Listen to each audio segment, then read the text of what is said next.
हाँ ही दोस्तों, जानते राधे हैं। राधे। कैसे हैं आप सभी? आशा करती हूँ आप लोग ठीक होंगे, खुश होंगे, स्वस्थ होंगे। तो जी सारे बच्चे हैं आज इधर। बच्चे कहाँ हैं? दिखते भी तो नहीं है। तीन तो ये हैं यहाँ पे, तीन देवियाँ हमारी, त्रिदेवी। और ये दोनों, जो एक सबसे बड़ा है, एक सबसे छोटा, इनका ये हाल है। ये भागे फिर है दोनों, वो उसके पीछे है, वो उसके एल है। एक भी वो भागा का, एक बाबा की इसके पीछे भागी हुई। इनके दोनों के ये काम है। तो जी जैसा बच्चे घर पे हैं तो मैंने सोचा कि चलिए आज मैं बच्चों के लिए बनाती हूँ कुछ अच्छा सा। अरे बच्चों, तुम तो दोनों के दोनों चोट लग जाएगी इधर। चल चल जाए। तो मैं बना रही हूँ बच्चों के लिए सैंडविच। वैसे तो आमतौर पे मैं जो सैंडविच बनाती हूँ, बेटे ये वाली लाइट बंद करना है। ये गुड्डू, लाइट बंद करिए बाबू। हाँ, तो जो मैं सैंडविच बनाती हूँ वो सिर्फ आलू और प्याज की सिंपल बनाती हूँ। लेकिन आज मैंने सोचा है कि जो भी मेरे पास वेजिटेबल वगैरह है वो सारी मैं इसमें डाल दूँ। तो चलिए मैं बता देती हूँ आपको मैंने लिया क्या क्या है। तो जी यहाँ पे है ये बॉइल पोटैटो उबले हुए आलू। और इस बार हम लेके आए थे ये मोजरेला चीज, यही होता होगा शायद। कल लेके आई थी, इसमें तो हवा भर रही, गुब्बारा सा हो रहा। ये गाजर ली है मैंने, ये ली है गोभी, ये है प्याज, ये टमाटर, हरी मिर्च और चुकंदर। तो मेरा पूरा फुल प्लान है कि मैं इसे हेल्दी बनाऊं और मतलब अच्छी बनाऊं। और इसके अलावा एक और चीज है जिसको कि मुझे आपको दिखाना है। चलिए मैं दिखाती हूँ उसे। जी आज हमारे किचन में एक और चीज नई ऐड हुई है, तो मैंने सोचा कि चलिए आप लोगों को भी बताती हूँ। यहाँ हमारे पास है अगारो का ये cast iron pre seasoning grill pan. तो बहुत भारी ये है, हैवी बॉटम के साथ आता है, कास्ट आयरन के हैं। आप सभी जानते हैं कि कास्ट आयरन हेल्थ के लिए कितना बेनिफिशियल है और इसमें बना हुआ खाना नुकसान नहीं देता। बहुत हैवी ये होते हैं, बहुत हैवी बॉटम के साथ ये आते हैं। और हैवी बॉटम का एक फायदा ये है कि हीट इवन लगती है, खाना अच्छी तरह पकता है और जलता नहीं है। तो यहाँ पे जो सैंडविच मैं बनाने वाली हूँ, पता नहीं कौन सी सैंडविच बनेगी, मुझे भी नहीं पता। तो उसके लिए मैं आज यूज करने वाली हूँ ये वाला पैन। इसमें आपको एक लॉन्ग हैंडल मिल जाता है और लॉन्ग हैंडल जैसे गर्म हो जाते हैं ना, तो उसके लिए यहाँ पे इसके एक सेफ्टी कवर भी आपको दिया हुआ है। और दूसरी बात यह है कि सर्दियां भी आ रही तो भाई इसको ठंड लगती है, तो वो भी मतलब ओढ़ के ये इसे ठंड नहीं लगने की। इसकी जो डिजाइनिंग है बहुत ही बेहतरीन है, जिससे कि मतलब पूरी की पूरी जो आपकी ये है चीज गैस के ऊपर आराम से आ जाती है और इवन हीट लगती है। दूसरा ये है कि ये कंपैटिबल है गैस और इंडक्शन दोनों के लिए। इसकी जो डिजाइनिंग है वो इस तरीके से की गई है कि जो हीट है वो प्रॉपर पूरे बर्तन को लगे और कहीं भी मतलब कुछ भी ऐसा ना हो कि ऊपर नीचे हो जाए। लॉन्ग हैंडल मिलता है, दोनों साइड से होल्ड करने के लिए आपको मिलता है। और हैवी बॉटम आती है। प्री सीजनिंग ये है, यानी कि आपको इसको यूज करने से पहले सीजनिंग करने की जरूरत नहीं है। तो आज का जो हम बनाने वाले हैं ये फूड, जो सैंडविच बनाने वाले हैं वो इसी में ही बनाएंगे और पूरा का पूरा डेमो मैं आपके साथ शेयर करूंगी कि किस तरीके से ये है। और अगर आप इसको खरीदना चाहते हैं तो इसका लिंक मैं डिस्क्रिप्शन में डाल दूंगी या कॉमेंट पिन में, आप लेना चाहते हैं तो जरूर ले सकते हैं। और भी सारी चीजों को छोड़ दें अगर, तो भी अगर हेल्थ वाइज हम देखें तो कास्ट आयरन हेल्थ के लिए काफी यूजफुल है और अच्छा माना जाता है। इसमें बना हुआ खाना जो है वो नुकसान नहीं देता। तो चलिए जी अब बनाना शुरू करते हैं, अपना जो राशन है उसकी तैयारी शुरू करते हैं। तो जी देखिए बस यहाँ पे मैं लगी हूँ बनाने में। और यहाँ पे मेरे पास ये गाजर है, मैंने गाजर ली है, गोभी ली है, जो सब्जी आए वो मैंने सारी ली है। तो बस मैं इस बार सिर्फ ट्राई करके देख रही थी, मैंने कहा देखती हूँ कि ये बनता है या नहीं बनता है। क्योंकि देखिए मैं सही में बताऊं, हम लोग सिर्फ सिंपल सा बनाते हैं, आलू वाली सैंडविच बना ली, उसमें अपना बस प्याज हरी मिर्च डाल ली और कुछ नहीं हम डालते। तो थोड़ा सा कहीं ना कहीं अपने मन में बस मुझे ये रहता है कि कहीं बच्चे ना खाएं। लेकिन बाद में आज जब ये बनाया ना तो बच्चों को वाकई में ही पसंद आया। तो यहाँ पे देखिए यही पैन मैंने रख दिया था, तो मैंने इसी में ये प्याज जो है वो हल्की सी भून ली थी, क्योंकि सब्जियां सारी कच्ची थी तो मुझे इनको हल्का सा भूनना था। सब्जियां आप अपने हिसाब से ऐड कर सकते हैं। तो पहले प्याज और हरी मिर्च डाल दी थी मैंने, उसके बाद टमाटर डाल दिए और उसके बाद एक एक करके जितनी भी सब्जियां हैं वो भी मैंने डाल दी हैं इसमें। मटर भी थे मेरे पास पर मटर मैंने डाल लेनी, मैंने कहा चलो। और चुकंदर की वजह से ना सारी सब्जियों का कलर रेड हो गया था बिल्कुल, तो उसको मैंने ढक के थोड़ी सी देर के लिए पकने के लिए छोड़ दिया, जिससे कि सब्जियां थोड़ी सॉफ्ट हो जाए। इधर तब तक मैंने जो आलू है वो मैश कर लिए और ये देखिए ये सब्जियां हमारी पक गई और ऐसे लग रही जैसे गाजरें नहीं होती हलवे वाली, वैसे वाला। तो इसको मैंने निकाल लिया था प्लेट में, थाली में ठंडा होने के लिए। तो थोड़ी देर जब ये ठंडा हो गया उसके बाद मैंने फिर इसमें जो आलू है वो डाल लिए, और मसालों में मैंने सिर्फ मिर्च, नमक और धनिया पाउडर ही डाला था। बाकी ओरिगेनो वगैरह, चिली फ्लेक्स या पता नहीं और क्या क्या होता है वो नहीं डाले मैंने, कुछ भी ना थे मेरे पास, मैं सही में बताऊं तो उधर गैस ऑन कर दी थी मैंने, वो कम करके रख दिया था उसी पैन को। और यहाँ पे एक उस पे मैंने लगाया था ये शेजवान सॉस, और दूसरे पे मैंने लगाया था जो टोमेटो सॉस होता है वो। और उसके बाद ये बीच में कर दिया, और ये फिर ऊपर से हमने इसमें ये चीज डाल दिया था। तो मैं सही में बताऊं, मैं आपसे क्या झूठ बोलना, ये जो चीज है ना ये मेल्ट नहीं हो रहा था। मुझे समझ में नहीं आया कि क्या रीजन था इसका मेल्ट ना होने का, या तो मुझे नहीं पता था कि किस तरीके से ये बनता है। तो प्लीज थोड़ा सा मुझे कमेंट सेक्शन में जरूर बताइएगा कि अगर मैं उसमें माइक्रोवेव में बनाऊं ये इस तरीके की, क्योंकि अगर बच्चों को अच्छी लग रही है तो देखे फिर तो दोबारा मैं बनाऊंगी जरूर। तो माइक्रोवेव में किस तरीके से, मतलब कितने टेम्परेचर पे इनको हीट करना होगा, या फिर इस तरीके से मैं जैसे इसमें पैन में बना रही हूँ तो किस तरीके से ये मेल्ट होगा। तो प्लीज मुझे कमेंट सेक्शन में जरूर बताइए।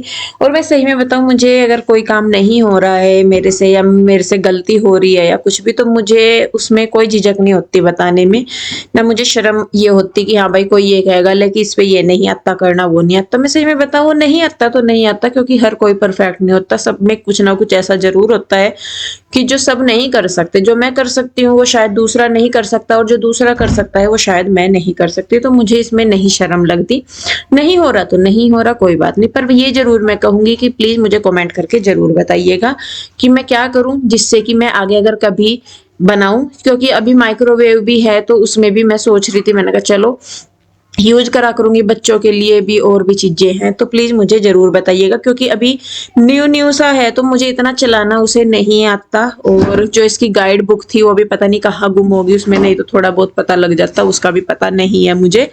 तो इसमें कौन से टेम्परेचर पे कौन सी चीज कैसे पकानी है, तो प्लीज मुझे कमेंट करके जरूर बताइएगा। तो खैर देखिए जी, बस यहाँ पे मैं ये होगी थी, और बस मतलब वैसे तो अच्छी बन गई थी, लेकिन ये जो चीज था ये थोड़ा सा मेल्ट नहीं हुआ था, थोड़ा हो गया था, ज्यादा नहीं हुआ था। तो यहाँ पे देखिए मैं दे आई थी बच्चों को, और पता नहीं ये कैमरे का एंगल कैसे घूमा, इधर बच्चे बैठे थे वहां पे नहीं जाया गया, लेकिन ये दूसरी तरफ चला गया। तो यहाँ पे देखिए बच्चे खा रहे थे, और वाकई में बहुत टेस्टी लग रहा था, क्योंकि टेस्ट जो रेगुलर सैंडविच हम बनाते हैं उनसे अलग ही था। अच्छी लगी थी ना कीचू? दोबारा बनाए? बोल के बता दे।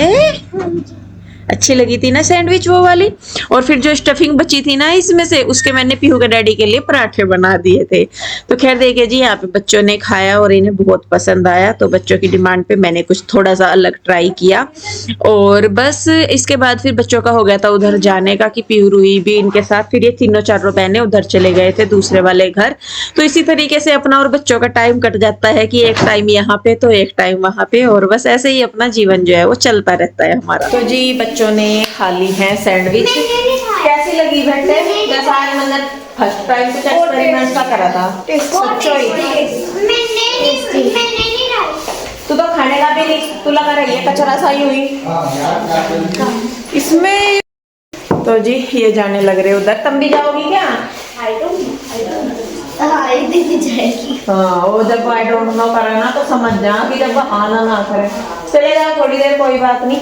और बच्चों ने तो खाली सैंडविच, पीहू के डैडी खाने के नहीं, तो यहाँ पे वो स्टफिंग बच रही, और ये साथ में आटा मैं बना दूंगी, तो उसी स्टफिंग के मैं पराठे बना दूंगी, तो वो पराठे खा लेंगे। तो चलिए जी, बस फिर नमस्कार दोस्तों, राधे राधे। कैसे हो आप सभी? आशा करती हूँ आप लोग ठीक होंगे, खुश होंगे, स्वस्थ होंगे। तो जी ये सुबह का टाइम है, उठ गए थे सारे के सारे, जूस वगैरह पी लिया था, और गुड्डू इशू भी इधर ही आए हुए थे, तो सारे बैठे थे यहीं पे। तो पीहू के डैडी को ये इस तरीके के काम अच्छे लगते हैं, जरूरत से ज्यादा ही। तो यहाँ पे देखिए वो अपना कहने लगे कि लाओ बच्चों के सर में ना मैं मालिश कर देता हूँ। मैं कहा चलो कर दो जी भाई।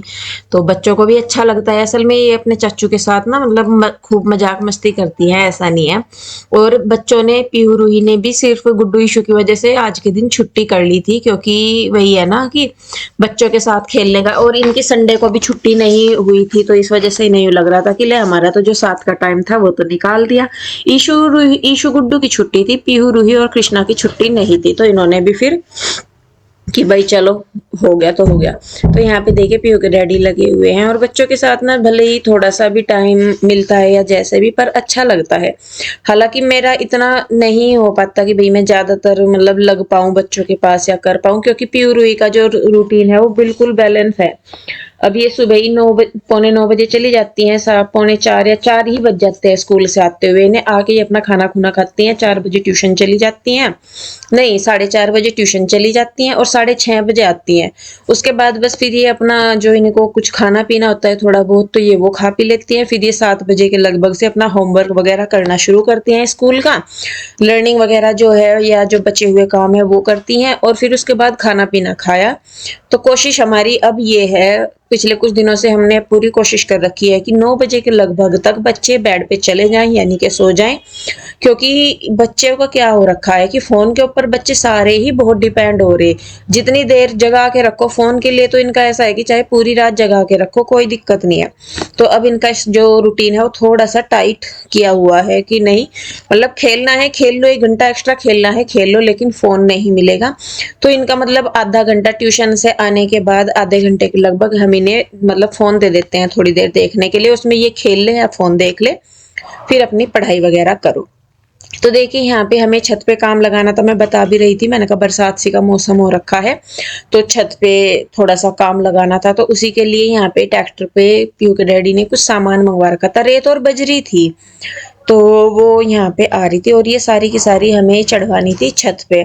तो यहाँ पे ये देखिए आया था और ये वीडियो कृष्णा ने शूट कर रखी, बल्कि मैंने भी नहीं शूट की है। जब मैं एडिट कर रही थी तभी मैं देख रही थी इसको, तभी मैंने फिर ये वाला पार्ट इसमें ऐड किया। तो ये धीरे धीरे करके देखिए जी कोशिश ही कर रहे हैं, क्योंकि मकान एक बार बन गया तो रोज रोज नहीं होता। तो हमें ये लग रहा है कि चलो भाई जो भी हो सकता है या जो भी दिक्कतें हैं वो अपनी एक बार में हम क्लियर कर लें, या थोड़ा थोड़ा करके। अंदर तो ये है कि वुडन वगैरह का काम करवाना, अलमारी बेड, ये तो चलिए बाद की चीजें हैं, लेकिन मेन है कि उसकी प्रॉपर पहले घर की सेफ्टी का हम अरेंज करें, फिर उसके बाद और चीजें करें। फिर तो ये है कि चलिए थोड़ी थोड़ी सी होती रहेगी, क्योंकि अभी खिड़की दरवाजे भी नहीं लगे हैं तो वो भी लगवाने जरूरी है सारा कुछ। तो मेन अभी हमारा इसी पे ही है। खिड़की दरवाजे भी हमने बनने के लिए दिए हुए हैं, लेकिन जो लेट हो रखा है वो मिस्त्री जी की ही तरफ से हो रखा है, लेट हमारी तरफ से नहीं। पीहू के डैडी बल्कि सुबह शाम दोनों टाइम जाते हैं उनको बोलने के लिए, वो सुबह को बोल देते हैं शाम को, शाम को बोल देते हैं सुबह को। ज्यादा टाइट सा होके पीहू के डैडी से कहा नहीं जाता। तो ये देखिए ट्रैक्टर आगे जाके ना ये फिर पीछे आया था और यहाँ पे ये बच्चे खड़े हैं, ये कुछ फ्रूट खा रहे हैं, इनको अमरूद काट के दिए थे मैंने। और अभी देखिए बहुत सारा काम मतलब कलर वगैरह रह रहा है। और अब तो बल्कि मेरा और पीहू के डैडी का ये हो रहा था कि जो सामने की साइड है ना ये बाहर, तो इस पे मैंने कहा चलो हम ना मतलब पहले टाइलों का सोच रहे थे, तो मैंने कहा टाइलें नहीं लगवाते, अभी इसको ऐसे ही करवा लेते हैं। पर कई बार देख के फिर लगता है कि जैसे सिलन वगैरह के डर से फिर लगता है कि नहीं मतलब टाइलें ही सही हैं, क्योंकि कल को फिर करवाना पड़ेगा। पर देखते हैं जी जैसा जैसा होता है, जैसे जैसा बजट बनता है, जैसे जैसी जरूरत होती है, उसी हिसाब से हम अपने नए घर में जो है वो काम लगा रहे हैं। हालांकि दूसरे घरों की अपेक्षा देख के लगता है कि घर नीचे से में आता है थोड़ा सा, पर फिर भी ये है कि तसल्ली की, चाहे जैसा भी है जो भी है, लेकिन कम से कम एक छत प्रॉपर हो गई है। और अब अपने हाथ में है कि हम इसके ऊपर चाहे 2 मंजिला खड़ा कर ले, चाहे 4 मंजिला खड़ा कर ले, और फिर बराबर वालों के भी मतलब बराबर में हो ही जाएगा, वो तो देखिए अपने हाथ की बात है। तो यहाँ पे देखिए रेत बजरी ये आगे थे और इन्होंने निकाल दिया था। उसके बाद फिर जो मिस्त्री जी हैं जो उनके साथ उनके हेल्पर होते हैं, उन्होंने फिर इसको सारे को छत पे चढ़ा दिया था, क्योंकि छत पे ही ये डलना था, तो पहले नीचे से सारा उन्होंने छत पे चढ़ाया। तो जी देखिए धीरे धीरे ही, सही कहते हैं ना कि तिनका तिनका जोड़ के अपने नए घर को संवारने में सजाने में लग रहे हैं, एक एक ईंट कैसे कर रहे हैं वो बस